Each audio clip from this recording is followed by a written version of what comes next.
Comique. Salut et bienvenue dans la météo du Bitcoin. Nous sommes le mardi 30 juillet 2019, tandis que nous approchons de la Killzone de Londres. Bonne nouvelle, le mardi ou le mercredi, c'est les jours d'espérance, hein, c'est les jours où peut-être que les Londoniens, les institutions qui arrivent de week-end, voudront reverse ce marché. Alors ça m'arrangerait pas trop parce que j'ai vu un setup pour mon trading plan qui est bearish, donc je vais essayer d'y aller.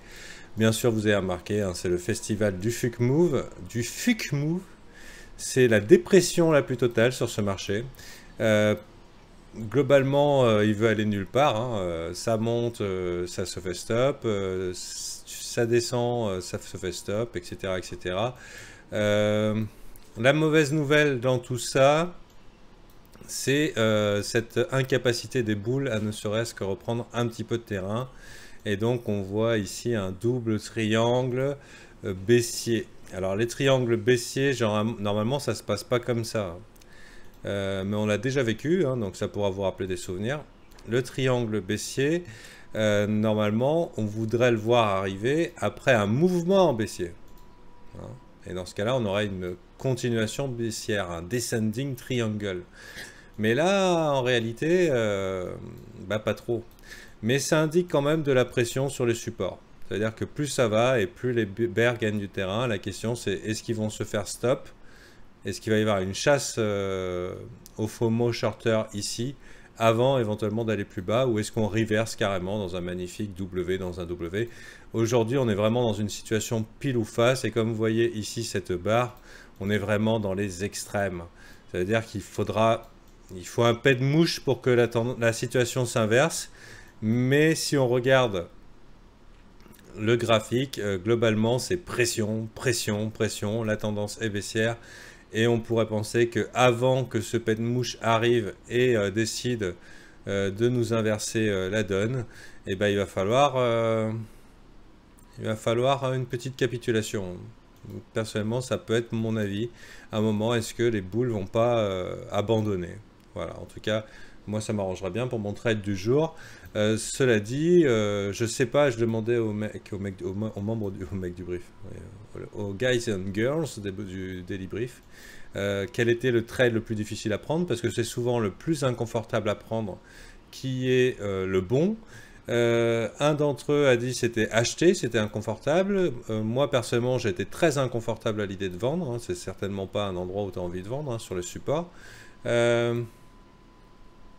Cela dit, voilà, après une semaine sans le moindre setup à se mettre sous la dent, fuck move sur fuck move, chasse au stop, chandelle qui va chasser dans les deux sens en allant nulle part, quand le setup se présente, eh ben, écoutez, on le prend. Moi j'ai eu mon setup s'est présenté, je le prends.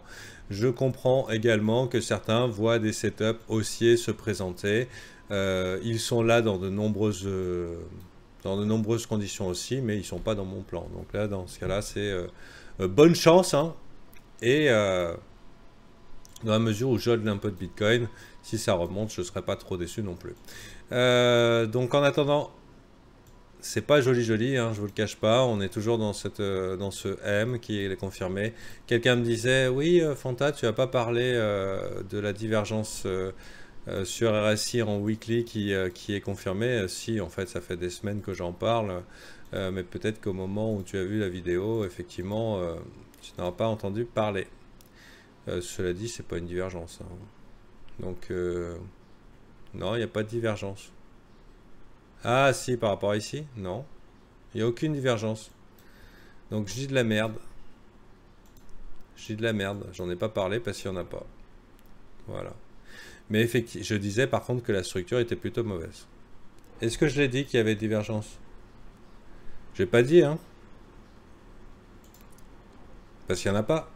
Ouais, ok, merci. Donc je raconte de la merde en disant que je l'ai dit. Non, non, c'est toi qui te trompes, mon gars. Il n'y en a pas. Donc c'est plutôt bon signe. Mais cela dit, l'interne ici au niveau du weekly, ça sent pas bon, hein. La bonne nouvelle, c'est qu'on est encore au-dessus de 50. Au-dessous de 50, forcément, ça va être un signal très très bear. Comme on peut le voir ici sur la chandelle, c'est la pression du côté baissier et bah, les boules qui ne font absolument rien. Donc le marché de la dépression, hein. Si vous êtes déjà en partie en cash, on n'a pas les signaux qui nous disent achat long terme.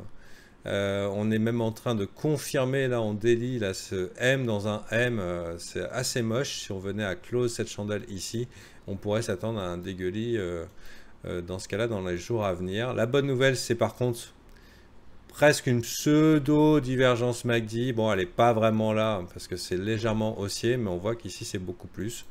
Donc à voir, à voir, à voir. Personnellement, je pense que on est toujours dans le scénario suivant, c'est sauf s'il y a des acheteurs motivés, genre Warren Buffett qui dit ouais ça y est, le Bitcoin c'est l'avenir, ou enfin voilà des millionnaires, des milliardaires qui décident de prendre ce marché à la renverse. Je vous rappelle qu'il y a quand même des grosses zones de liquidité ici qui n'ont toujours pas été prises. La probabilité est que ça continue, hein. Les marchés ne se retournent pas en 2 jours, donc on verra. Après, si dans 2 jours ça retournait, alléluia. Cela dit, voilà, aujourd'hui c'est triangle baissier, dans triangle baissier, dans M, dans M, dans M. J'ai l'impression, et puis j'ai bien l'impression que ça va être 6 mois comme ça, hein. Bon, on a eu des zones d'espérance ici, mais par contre, voilà, à quel moment on peut commencer à repenser haussier? Au moment où on nous fait un daily W. Un daily W dans un daily W, et pour l'instant, on n'en est pas là. Qu'est-ce que j'appelle W, hein? Il faudrait que j'aille dans les ressources. Ouais, je vais pas leur donner tout ça.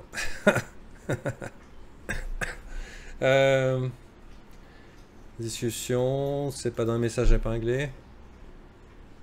Si. Voilà. Qu'est-ce que j'appelle W, hein, pour les retardataires? C'est ce genre de figure, hein, tout simplement.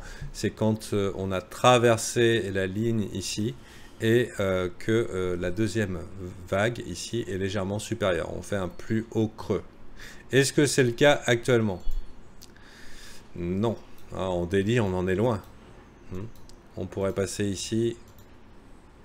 Donc là, je sais pas si vous voyez, on voit un M, mais c'est genre le M dégueulasse, quoi. Le M, il y avait même personne qui a été capable de pousser ça jusque dans la zone du Dead Cat Bounce. Enfin si, avec un petit chasse au stop, ça a dû être 0,382. Donc, mais c'est moche, hein, c'est moche, moche, moche. Ouais. Super moche. Dead Cat Bounce. Ouais, voilà. Bah, je sais pas. Personnellement, pour moi, actuellement, je trouve que c'est plus dur de vendre que d'acheter.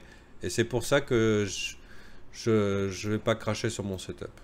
Je me dis, ok, la tendance est baissière, je vis avec le résultat. Ok, donc par contre, j'ai mis un risque qui est 2 fois moins élevé que d'habitude parce que je short sur support. Hein. Faut être con aussi. Hein. Donc, faites vos jeux ou alors restez à côté. C'est votre choix. Je ne serais pas trop déçu de voir une petite capitulation là et qui nettoierait ce qui serait vraiment génial, ce serait ça. Capitulation, réabsorption quasiment immédiate. Allez, YOLO. Ça serait vraiment pas mal. Ça serait vraiment même boule. Ça veut dire ceux qui ont vendu, ceux qui étaient vraiment dans l'hésitation un peu totale ont vendu. Et maintenant, on peut repartir potentiellement haussier. Peut-être pas pour bust ici, mais en tout cas pour recharger avec une superposition pour un long et éventuellement punir les FOMO shorters du dernier moment. Voilà. Donc pas grand chose à dire, hein, sinon que c'est peut-être le genre de marché à être en partie en cash, minimum en Bitcoin, assez pour ne pas être déçu que ça monte ou que ça descende. Et soit travailler vos connaissances, hein, sur le trading en attendant que le marché soit plus clair. Hein. Quand on est dans le doute, eh ben, on fait rien. Si vous avez vos setups, prenez-les. Alors qu'est-ce que c'est qu'un setup? C'est ce qui vous pousse à la décision et que vous avez mis dans votre trading plan. Et le trading plan, c'est ce qui vous permet d'être avantageusement rentable sur la durée. Donc pour ce qui est du setup que j'ai pris là, donc là vous voyez on est sur le point de contrôle, c'est très intéressant de voir ça. Donc la baston est à son comble, en tout cas récemment. Point de contrôle, donc globalement ceux qui vont perdre ici vont servir soit de support, soit de résistance. Hein. Ou de plat de résistance, voilà. Alors, pour l'instant, pourquoi je prends ça? Puisqu'on est dans un setup on est dans un marché baissier, que dans les marchés baissiers, bah, je trade toujours dans le sens du trend, puisque je suis un trend follower. J'aime pas le faire du côté des supports, mais après une consolidation comme ça et une faiblesse accentuée des boules qui ne font absolument rien. Alors là, ils ont mis tout ce qu'ils ont pu, mais bon, ça n'a pas suffi, hein. Ça retombe aussi vite que c'est arrivé, comme un soufflet. On va regarder en 4 heures si on a des indicateurs. Là, on avait une divergence potentielle MACD, mais qui s'est fait absorber de manière complètement dégueulasse. Non, vraiment, en fait, il y a envie, mais il n'y a pas l'énergie. C'est un peu ce que je vois. On y croit en retour vers 10 500. Ce qu'il y a, c'est que Tomahawk, dans 1 ou 2 ans, on en rigolera de ces prix-là et de cette vidéo-là. Ce qu'il y a, c'est que là, c'est comment on se met en situation de force aujourd'hui. Bien sûr que 10 500, moi personnellement, je serais très étonné qu'on ne vive pas un Bitcoin à 40 000, 50 000 dans notre vie, hein. Et encore, je suis très conservateur en annonçant ce genre de prix, puisque personnellement, j'ai des targets beaucoup plus élevés. Mais ce qu'il y a, c'est que en rapport avec la saisonnalité dans les cryptos, qui généralement se comporte plutôt bien en printemps, plutôt dégueulasse en automne, en hiver, pour se repréparer pour le printemps. Moi, je serais pas étonné qu'on soit parti après un mouvement comme ça pour un petit peu de nettoyage encore, hein. Et qui peut durer plusieurs mois de dépression. Tiens, c'est intéressant, vous voyez cet entonnoir en 4 heures là? À peu près, hein. Mais en tout cas, on y voit, hein, la diminution des amplitudes. Intéressant. Au BV, l'argent se barre et continue à faire des M dans des M. Si on regarde au BV, donc c'est est-ce que l'argent rentre ou sort? La bonne nouvelle dans tout ça, c'est effectivement l'argent se barre, mais il se barre avec l'espoir d'un descending wedge qui se présente. Est-ce que ça va pas pop comme ça alors que la pression vendeuse est à son comble? Descending wedge qu'on ne voit pas dans le prix. Biseau descendant.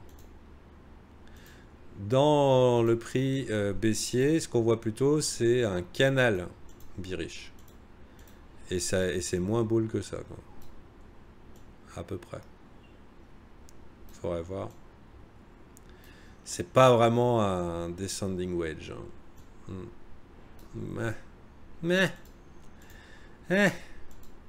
Donc survivez, mettez-vous en position de force et si vous voulez être sûr de votre coup, bah, vous attendez une inversion, du biais institutionnel.